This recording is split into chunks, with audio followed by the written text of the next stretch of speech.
Rosalie, ano ang detalye sa ethics complaint laban kay Congressman Zaldico? Victor, bunsod umano ng mga kontrobersya sa 2025 budget na nagpondo umano sa mga maanomalyang proyekto at kinasasangkutan ni Ako Bicol Party List Representative Elizaldico. Nag-ugat yung ethics complaint na inihain ni Navotas City Representative Toby Chanco. Paglabag sa saligang batas sa Republic Act 6713 o Code of Conduct and Ethical Standards para sa public officials at employees at sa mga panuntunan ng House of Representatives. Yan ang dahilan ng inihaing ethics complaint ni Navotas City Representative Toby Chanco laban kay Ako Bicol Party List Representative Zaldico, dating chairperson ng House Appropriations Committee, at iniuugnay sa bilyong pisong halaga ng insertions sa 2025 national budget at nagpondo umano sa mga maanomalyang proyekto. Nagdesisyon na ang kongresistang maghain ng reklamo dahil sa kontrobersyal na 2025 budget at kasunod na rin ang salaysay sa Senate Blue Ribbon Committee ni dismissed DPWH Bulacan 1st District Engineer Henry Alcantara. Itinuturo ni Alcantara si Ko na nagtaguyod umano ng mahigit 400 proyektong nagkakahalaga ng 35 billion pesos mula 2022 hanggang 2025. Ayon kay Chanco, pagsira sa tiwala ng publiko ang ginawa ni Ko na umano'y pangunguna, pangungunsinti at pagpayag sa last-minute insertions at realignment sa panukalang pondo para sa 2025. Lumabag din umano sa Code of Conduct and Ethical Standards for Public Officials and Employees si Ko dahil sa pagliban nito sa House of Representatives simula nang magbukas ang 20th Congress. Wala rin umanong kopya ng medical certificate na isinusumite sa Kamara at isinasa publiko si Ko kaya hindi mapapangatwiranan ang absence nito.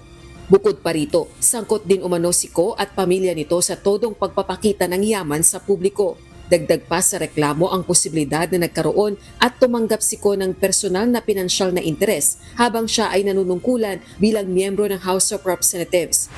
Ito ay dahil sa mga nakuhang kontrata sa gobyerno ng SunWest Incorporated na construction company iniuugnay kay Ko. Because nga doon sa walang transparency, yung small committee, tapos yung mga pangyayari doon sa BICAM, siya lang ang makakapagpaliwanag, yung hindi niya pagbalik at hindi magpakita ng medical records kung bakit di siya makabalik, at yung possible benefit doon sa SunWest, no, kung siya pa ay nagkaroon ng benepisyo doon. Para kay Navotas City Representative Chanco, hindi lang pagpapatalsik sa Kamara ang dapat kaharapin ni Ko. Sa laki po ng halaga, sir, does it merit expulsion of the House of Representatives? Not only expulsion, that's plunder, di ba? That's plunder. Wala pang sagot ang tanggapan ni Congressman Ko kaugnay ng issue, pero itinatanggi nito ang mga aligasyon laban sa kanya sa Senate Blue Ribbon Committee. Ayon naman sa kanyang kasamahan sa partido na si Ako Bicol Representative Alfredo Garbin, 2 linggo na ang nakalipas nang huli niya itong makausap.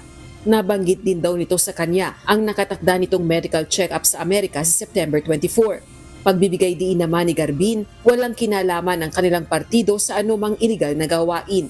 Kanselado na ni Speaker Bogie D. III ang travel clearance ni Ko at may hanggang September 28 ito para makauwi ng bansa. Ayon naman kay House Committee on Ethics and Privileges Chairperson at 4-piece Party List Representative J.C. Abalos, humihiling ito kay Speaker Bogie na makapagsagawa ng pagdinig sa gitna ng pagtalakay ng Kamara sa panukalang pondo para sa 2026. Gusto ko pong mag-convene kami in spite of the advisory na walang committee hearings para maklear po namin ang dockets and that para maging responsive rin ang ating Committee on Ethics kung sakaling may magpa-file pa ng mga karagdagang complaints sa mas kasinong mambabatas ngayon. Samantala, lusot na sa House Committee on Appropriations ang committee report para sa House Bill No. 4058 o ang 6.793 trillion pesos na panukalang pondo para sa 2026 kung saan nakapaloob ang realigned 255 billion pesos na pondo ng Flood Control Program ng Department of Public Works and Highways o DPWH. Nakapaloob sa inaprobahang Appropriations Committee report ang realigned 255 billion pesos na pondo na ibinawas mula sa DPWH. Ilan sa pinaglipatan ng pondong inaprobahan ng Budget Amendments Review Subcommittee ay inilipat sa sektor ng edukasyon, kalusugan at agrikultura. Nangangahulugan naman itong tapos na ang budget deliberations sa committee level kaya umpisa na ng plenary debates ng Kamara para sa panukalang pambansang pondo. Magdedebate na ang mga miyembro ng House of Representatives para sa General Appropriations Bill kung saan nakapaloob ang realigned budget. Pagtitiyak ni House Committee on Appropriations at Nueva Ecija 1st District Representative Micaela Swansing, magpapasa ang Kamara ng mapagkakatiwalaang panukalang pondo para sa 2026 sa pamamagitan ng pinaigting transparency sa budget process. Every peso of the 255 billion pesos coming from DPWH realigned towards other agencies was reviewed line by line and reallocated in a way that is open, transparent, and participatory.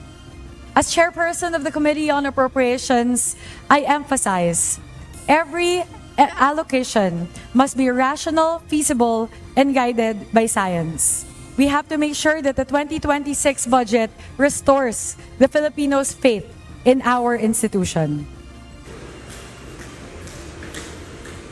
Kanina tinangkapan ni House Deputy Minority Leader at mamayang Liberal Party List Representative Leila de Lima na pigilan itong pagsimula ng plenary debates para sa General Appropriations Bill dahil hindi pa anya sila nabibigyan ng kopya ng committee report ng House Committee on Appropriations. Pero pumayag na rin ng kongresista dahil yung mga nakasalang naman na ayon siya ng pamahalaan dito sa plenary debates ay walang amendments sa kanilang budget proposals. Tatagal hanggang sa susunod na linggo ang plenary debates ng Kamara para sa 2026 proposed national budget. Balik sa iyo, Victor. Maraming salamat, Rosalie Claus.